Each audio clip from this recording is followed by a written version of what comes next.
In this video, I'm going to walk you through how to compose a body paragraph. We'll go step by step, and by the end, you'll be able to do it on your own. For this example, my body paragraph is about how the stone in Coraline is not what it appears to be. It's not just an ordinary stone. So the first thing that I need to do, according to my little outline, is find a quote from the text that shows how the stone is different from what we expect. Let me show you how to find that.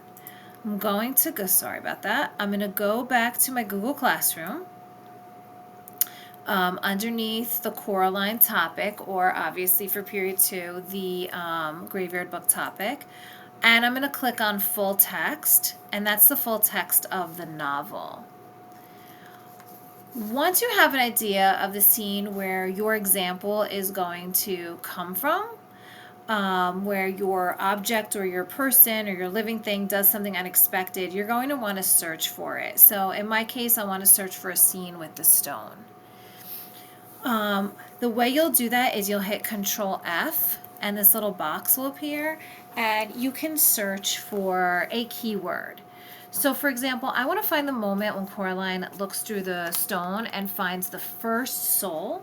And I remember that the soul is in the toy box. So I'll type toy box into the search bar. So instead of scrolling through the whole text or grabbing a copy of the book from the back of the room and going through the whole text, there are 12 instances where toy box is found. So what I'm going to do is I'm just going to click on this arrow, and I'm going to kind of scan every time I see toy box, searching for what I want. Okay, and it's here. I already had it highlighted. So everything in it, so she looks through the stone, everything in it was gray. No, not quite everything. Something glinted on the floor, something the color of an ember in a nursery. Fireplace, the color of a scarlet. Okay, so this was the first soul. I need to copy and paste it. But before I do that, I have to introduce my quote. I need to give it some type of context. I have to introduce it so the reader understands why it's important or why it's about to show up. So I said according to the text because that's a sentence starter that's here. So I'm going to highlight that. According to the text, Coraline had to look through the stone in order to find the souls. Now, I have my introduction. I'm going to go back and I'm going to copy and paste this.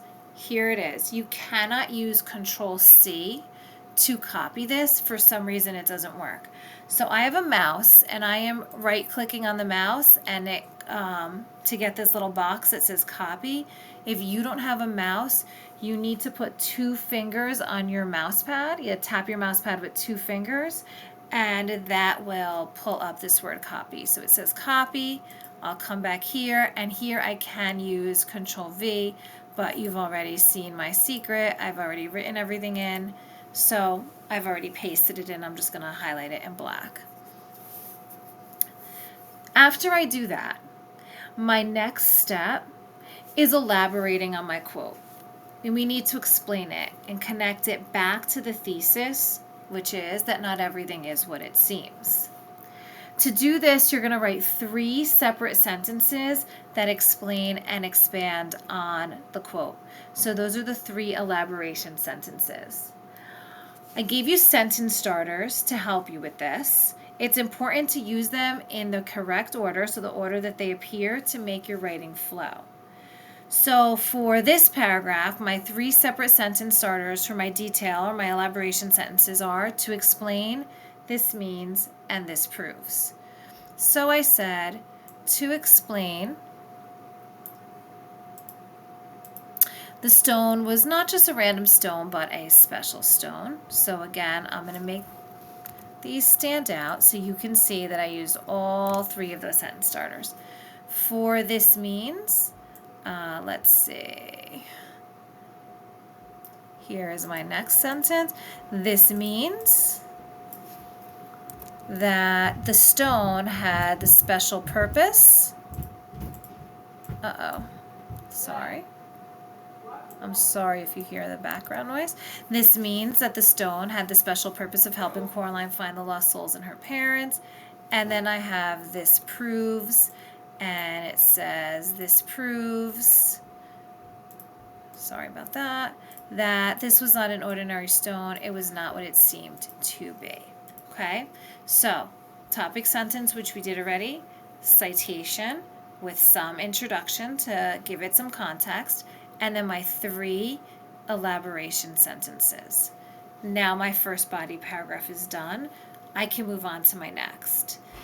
Okay, so my next, this box is the same, the citation according to the text, whatever, but my 3 sentence starters are different, so make sure that you're taking note of that.